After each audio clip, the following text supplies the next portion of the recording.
You are looking at Julian's pronunciation guide, where we look at how to pronounce better some of the most mispronounced words in the world, like this other curious word. But how do you say what you're looking for today?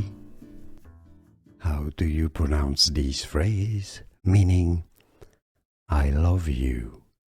In French, in France, it is said as Je vous aime. Now you have to know that this is the very formal way of saying I love you, because the vous here is the very formal you when you don't know somebody very well at all, or if you want to be really respectful, you would say vous, otherwise you'd say tu, right? So je vous aime is really if you kind of don't know the person really well, or it's somebody of really high ranking in society.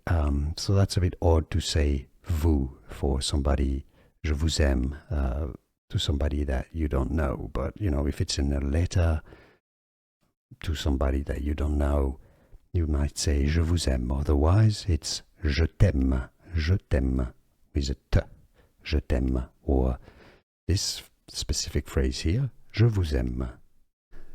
Here are more videos on how to pronounce more confusing words and names too many mispronounced. Like this video if you found it useful. I appreciate your support. I'll see you soon and thanks for watching.